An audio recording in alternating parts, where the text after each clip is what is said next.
अस्सलाम वालेकुम dear viewers, कैसे हैं आप? ठीक हैं?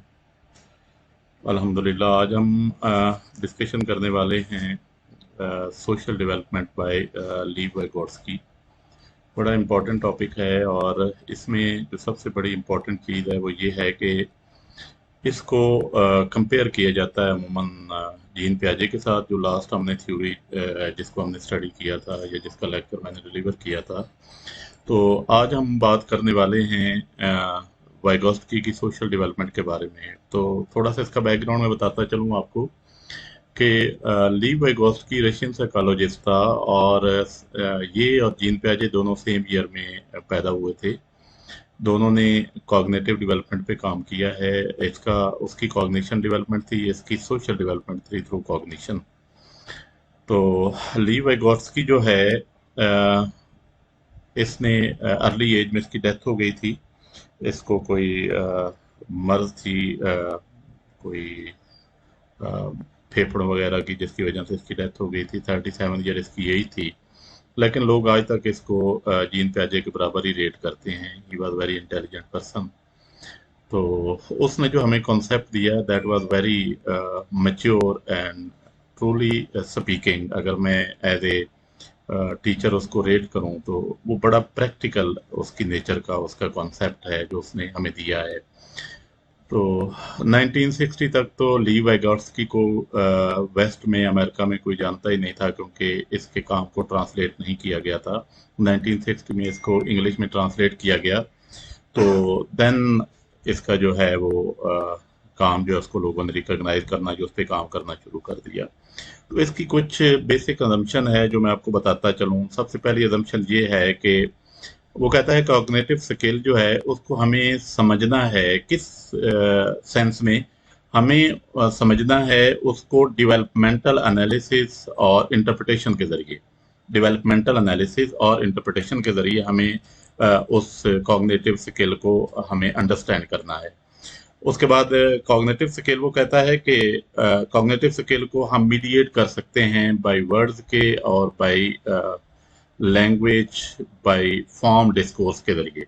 यानी हम कोई भी डिस्कोर्स एनालिसिस करते हैं, हम लैंग्वेज डेवलप करते हैं, तो उसके जरिए हम किसी कॉग्निशन को हम मेजर कर सकते हैं। फिर कॉग्निटिव स्किल जो है उसका ओरिजिन वो क्या कहता है कि कॉग्निटिव स्किल का ओरिजिन जो है वो हमारे सोशल रिलेशन के अंदर मौजूद है। कॉग्निटिव स्किल का जो है और इसकी ओरिजिन को समझने के लिए वो कहता है कि हमें, जब हमने इसके कॉग्निटिव फंक्शनिंग को समझना है, कॉग्निटिव स्किल के बाद जब हम कॉग्निटिव फंक्शनिंग पे आते हैं, तो हमें बच्चे की ओरिजिन और उसकी ट्रांसफॉर्मेशन पे हमें तवज्जो देना होगी। तो अगर हम चाहते हैं कि हम बच्चे की कॉग्निटिव फंक्शन को समझें, किसी एक पर्टिकुलर बच्चे की, तो या किसी एक सोसाइटी में रहने वाले बच्चों की, तो हमें उनकी ओरिजिन और उनकी ट्रांसफॉर्मेशन पे तवज्जो देना होगी। तो मैं तीन चार चीजें हैं जो उनको रिपीट करता चलूँ कि इसकी कुछ अजम्पशन हैं, उसके बाद हम आगे चलते हैं। अजम्पशन में सबसे पहले ये है कि कॉग्निटिव स्किल्स हैं। कॉग्निटिव स्किल्स वो कहता है कि हमें डेवलपमेंटली एनालिसिस और इंटरप्रिटेशन करनी चाहिए। डेवलपमेंटली एनालिसिस और इंटरप्रिटेशन ये है कि ये चीज़ें कैसे डेवलप होती हैं, उनका एनालिसिस हमें ऐसे करना है। और उसके बाद के कॉग्निटिव स्किल जो है उसको मीडिएट किया जाता है वर्ड्स के जरिए, लैंग्वेज के जरिए और डिस्कोर्स एनालिसिस के जरिए। और तीसरी अजम्पशन उसकी ये है कि इसका ओरिजिन जो है वो हमें सोशल रिलेशन में मिलता है। तो इन तमाम चीज़ों को सामने रखते हुए अब हम जाते हैं इसके दो मेजर जो हैं वो कंसेप्ट्स हैं। एक इसका है जोन ऑफ प्रॉक्सिमल डेवलपमेंट, जिसे जीपीडी या जेडपीडी बोलते हैं। तो दूसरा है इसका स्कैप फोल्डिंग। जीपीडी क्या है? जीपीडी को मैं थोड़ा सा बयान करता चलूं, फिर आगे जाके इसकी डेफिनेशन भी आपको बता देंगे। जीपीटी की मैं मिसाल ऐसे अपने स्टूडेंट्स को देता हूँ कि जैसे एक ऑनियन है ना, तो ऑनियन को जब आप उसके ऊपर लेयर्स बनी होती हैं, अगर आप उसको लेयर्स को उतारना शुरू करें तो एंड एंड पे जाके ना एक मोटी सी उसकी लेयर सिंगल बच जाती है। तो वो क्या है कि ऑनियन की तरह बच्चे का जो इल्म है उसकी लोअर लिमिट वो है अ, उसके इल्म की, कि जो वो छोटा सा बचता है ना एंड पे जाके, वहां से वो लेयर डेवलप होना शुरू हो जाती हैं और वो लेयर डेवलप होती होती एक पूरा ऑनियन बन जाता है। सिमिलरली ये है उसकी जोन ऑफ प्रैक्सिमल डेवलपमेंट। और उसके बाद उसका दूसरा कॉन्सेप्ट है स्कैप फोल्डिंग। स्कैप फोल्डिंग के बारे में वो कहते हैं कि स्कैप फोल्डिंग बुनियादी तौर पे मोर नॉलेजेबल, ये उसके जो टीचर्स होते हैं वो जज करते हैं कि इस स्टूडेंट्स को लर्निंग, सपोर्ट लर्निंग के लिए, यानी इसको हमने सपोर्ट करनी है लर्निंग में, तो हमें कौन सी चीजें जो हैं वो किस लेवल पे जाके इसकी जो हेल्प है उसको हमने एडजस्ट करना है, कि इसके पास प्रीवियस कितनी चीजें हैं और किस लेवल पे अगर इस सपोर्ट को हम जाके एडजस्ट करेंगे तो देन बच्चा जो है वो बेहतर अंदाज में मूव कर सकता है। तो ये कुछ वर्बली 2-4 मिनट की जो बात थी मैंने लीव वाइगोत्स्की के बारे में करनी थी। तो अब हम इसकी पहली आते हैं स्लाइड पे। तो who is leave Vygotsky? Leave Vygotsky was born in Russia in 1896. He died at the age of 37 from tuberculosis. Due to his early death, most of his theories were left undeveloped. यानी इसने बहुत थोड़ा काम तो इसने किया कर रहा था, एज बहुत थोड़ी थी, तो बहुत सारी थ्योरी जो थी वो उसकी अंडर डेवलप्ड रह गई।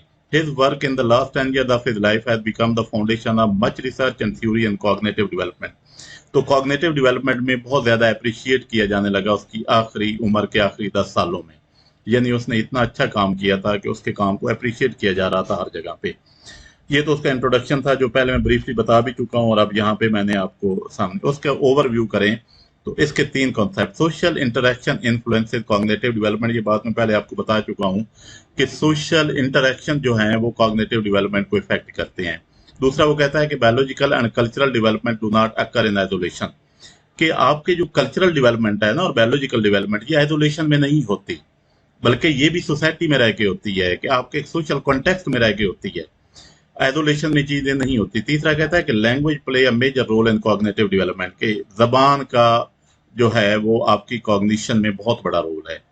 अगर आपकी आपकी लैंग्वेज जितनी फ्लुएंट होगी, आपकी लैंग्वेज और आपकी कॉग्निशन का आपस में, जैसे कहते हैं ना कि एक इंटरलिंक्ड है ये दोनों चीजें।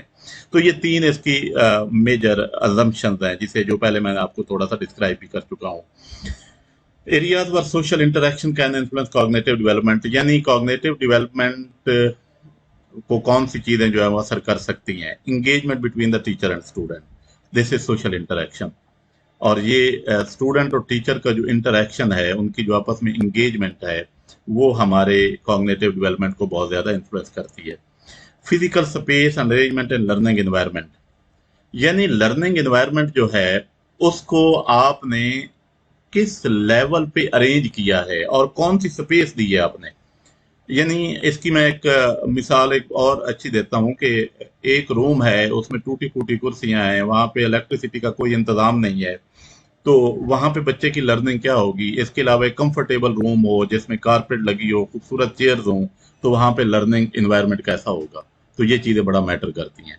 उसके बाद है कि मीनिंगफुल इंस्ट्रक्शन इन स्मॉल और होल ग्रुप्स, तो छोटा ग्रुप है या बड़ा ग्रुप है, उसके अंदर आपने जो इंस्ट्रक्शन देनी है that would be meaningful. Scaffolding, reciprocal teaching strategy. Scaffolding मैं पहले आपको और जीपीडी का भी थोड़ा सा बता चुका हूँ, अब इन चीजों को आगे हम चल के डिस्कस करते हैं। What is zone of proximal development, तो इसके 3 मेजर पॉइंट्स हैं। Zone of proximal development is the area of learning that more knowledgeable others, MKOs, more knowledgeable others, वो आपके सीनियर भी हो सकते हैं, वो आपके टीचर्स भी हो सकते हैं, वो सोसाइटी में बड़े भी हो सकते हैं, और वो जो हैं वो लोग आपके पेरेंट्स भी हो सकते हैं। Assist the students in developing higher level of learning, यानी स्टूडेंट का एक स्टार्टिंग पॉइंट होता है लर्निंग का, उससे आगे जो उसकी लर्निंग होती है उसको कौन सपोर्ट करता है, उसको सपोर्ट करते हैं MKOs। MKOs means more knowledgeable others. मैंने बताया ना कि उसमें बहुत सारी टाइप्स हैं, टीचर भी हैं, पेरेंट्स भी हैं, सीनियर्स भी हैं, और आपकी क्लास में भी जो ज्यादा जानने वाले हैं, जो ज्यादा टैलेंटेड बच्चे हैं या जिनको ज्यादा पता है, वो भी आपको असिस्ट कर सकते हैं। The goal is for MQ is to be less involve as the student develop the necessary skills. अब इनका MQ का क्या है कि उनको लेस इन्वॉल्व होना है। लेस इन्वॉल्वमेंट से क्या मुराद है कि सारा काम वो नहीं बताते, बल्कि वो स्टूडेंट को काम पे लगाते हैं, और लगाने के बाद जहां जहां पे उसे गाइडेंस की जरूरत होती है उसे गाइडेंस प्रोवाइड करते हैं, ना कि उसके साथ चलते हैं। तो उसको जहां जहां पे जरूरत होती है उसे बताते हैं, जहां जहां पे वो प्रॉब्लमेटिक होती हैं चीजें उसके लिए उनको सॉल्व करते हैं। वाइगोत्स्की इसके बारे में क्या कहता है? The distance between the actual development level as determined by independent problem solving, repeat कर रहा हूं, the distance between actual development level as determined by independent problem solving and the level of potential development as determined through problem solving under adult guidance and in collaboration with more capable peers. यानी एक तो आपकी independent problem solving है जो naturally हो रही है, nature भी तो करता है ना, चीजों को खुद से डेवलप करता है। और एक वो होती है कि जो आपकी पोटेंशियल डेवलपमेंट हो रही होती है, जो आपके सीनियर्स आपके साथ मिलके, आपके एडल्ट्स आपके साथ मिलके, आपके टीचर आपके साथ मिलके, उनके कोलैबोरेशन के साथ आपकी हो रही होती है। तो वो उनके दरमियान जो डिफरेंस होता है और उस डिफरेंस को मीट करना, that is called zone of proximal development.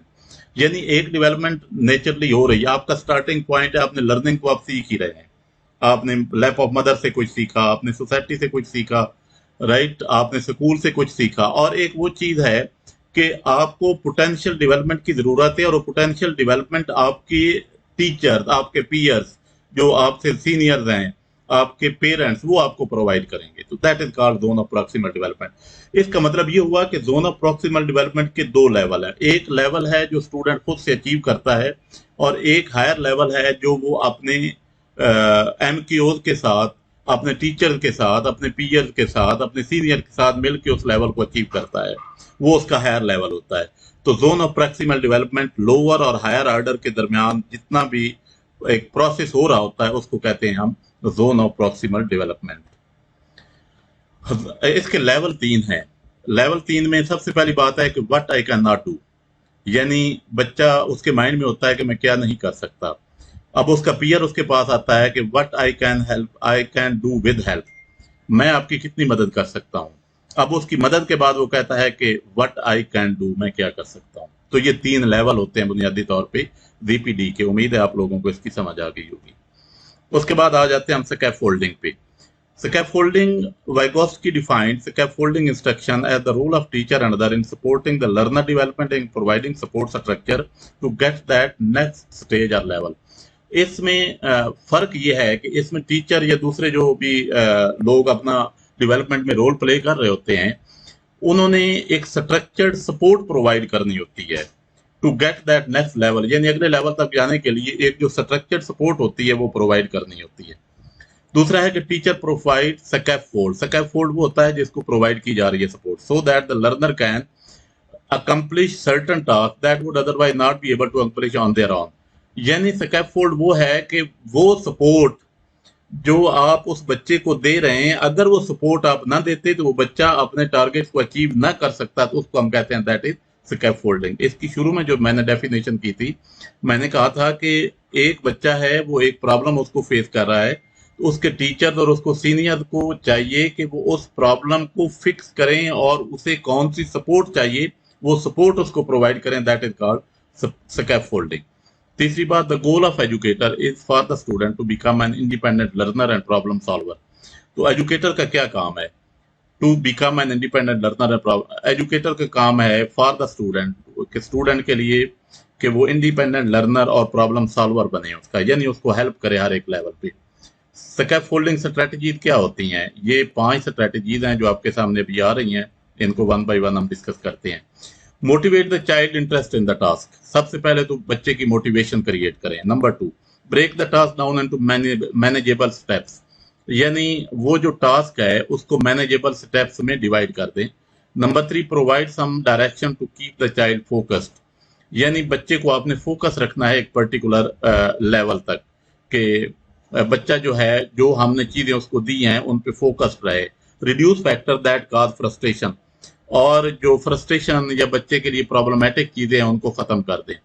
Model and defined expectations of the activity, तो डिफाइन करें कि उस एक्टिविटी से क्या तवक्कुआत हैं, क्या वो चीजें, वो डिजायर्ड रिजल्ट्स बच्चे ने हासिल किए हैं कि नहीं किए, वो चीजें जो है वो डिफाइन करते हैं, that is called scaffolding strategies. उसके बाद है रेसिप्रोकल टीचिंग, ये भी वाइगोत्स्की का कॉन्सेप्ट है।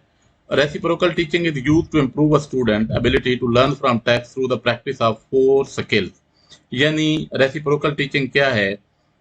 इसके लिए हम टीम टीचिंग का भी sometime word is to improve student ability to learn from text through the practice of 4 skills, summarising, clarifying, questioning and practising. ये इसकी रेसिप्रोकल टीचिंग के ये 4 लेवल हैं। ये डायग्राम में मैं आपको समझाने की कोशिश कर रहा हूँ। कि क्या है कि समराइजिंग के जो टेक्स्ट है उसको अगर हमने बच्चे के को उस टेक्स्ट को इम्प्रूव करना है कि वो कैसा लिख सकता है, तो चीज़ों को हम सबसे पहले समराइज करें। बच्चा जो है चीज़ों को समराइज करे कि इसका खुलासा क्या बनता है जो टेक्स्ट हम पढ़ने जा रहे हैं। फिर उसको क्लैरिफाई करे कि क्या मुझे इसकी समझ आ गई है। तो जहाँ पे प्रॉब्लम है उस पे क्वेश्चन करें और फिर प्रिडिक्ट करें कि अब ये बच्चा जो है ये चीज़ें कर सकेगा, जो भी इसको फ्यूचर में प्रॉब्लम्स आएंगे। तो ये सारा रेसिप्रोकल टीचिंग होता है। उसके बाद है कि biological and cultural development. Vygotsky कहता है कि every function in child cultural development appear twice, कि बच्चे का जो कल्चरल डेवलपमेंट है ना, वो दो दफा उसका फंक्शन होता है। First on the social level and later on the individual level. First between the people and then inside the people, यानी सबसे पहले बच्चा सोशली सीखता है। This applies equally to voluntarily attention to the logical memory, यानी बच्चा society में social level पे चीजें सीखता है और फिर क्या करता है, जब वो सोशल लेवल पे सीखता है तो फिर उनको इंडिविजुअलाइज करता है, तो अपने कॉन्सेप्ट को डेवलप करता है। यानी वो लोगों से बातें सीखता है, कॉन्सेप्ट लेता है और फिर उनको इंडिविजुअलाइज करता है, अपने कॉन्सेप्ट को फॉर्मेट करता है। All the higher function originate at the actual relationship between the individual. जितने भी हायर ऑर्डर लर्निंग है वो कहाँ से ओरिजिनेट होती है, वो लोगों के इंडिविजुअल रिलेशनशिप के बाद ही वो चीजें जो है वो डेवलप होती हैं।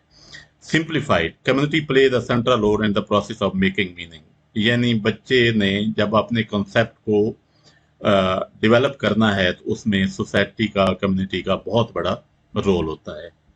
क्लियर होगी बात। अब हम आगे चलते हैं लैंग्वेज पे। Language play a central role in mental development. Language का बहुत बड़ा रोल है। Language is the main mean by which adult transmit information. Language के जरिए ही हम अपने बच्चों को, अपने आने वाले लोगों को अपनी बातें जो हैं वो ट्रांसमिट करते हैं। Language itself become a very powerful tool of intellectual adaptation. तो इंटेलेक्चुअल एबिलिटी में, अडेप्टेशन में लैंग्वेज का एक बहुत बड़ा रोल है। तो आगे चल के वो कहते हैं कि how can be practically apply Vygotsky theory to our everyday classroom. तो हम अपने रोजाना के क्लासरूम सिचुएशन में वाइगोस्की को कैसे अप्लाई कर सकते हैं। कहते हैं कि जीपीडी का इस्तेमाल करें, यानी मोर नॉलेजेबल जो हैं वो लगाएं बच्चों के साथ।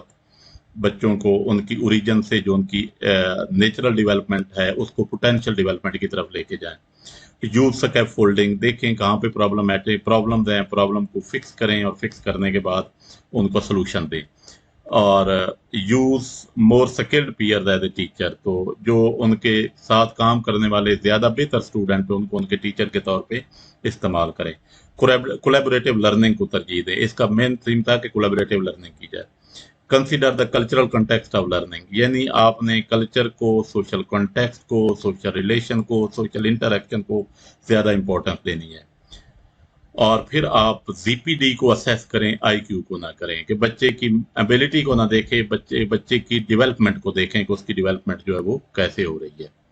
फिजिकल अरेंजमेंट कैसे होने चाहिए इनके नजदीक क्लासरूम के अंदर, कि सबसे पहले है कि अरेंज स्टूडेंट डेस्क इन क्लस्टर, के छोटे छोटे क्लस्टर बनाएं, ग्रुप्स के अंदर बच्चों को बिठाएं ताकि वो कोलैबोरेटिव लर्निंग कर सकें। Arrange other work space for peer instruction, collaboration and small group instruction. तो पीयर के लिए या छोटे छोटे ग्रुप बना के आप एक से अलग आपके पास स्पेस होनी चाहिए कि अगर बच्चों को कोई, दो चार बच्चों को प्रॉब्लम हो रहा है तो आप उनको वहां से लें और किसी सेपरेट जगह पे बैठ के कोलैबोरेशन करें उनके साथ और उनको इंस्ट्रक्शन दें। Thank you very much. Allah हाफिज। उम्मीद है आप लोगों को समझ आ गई होगी। फी अमानिल्लाह।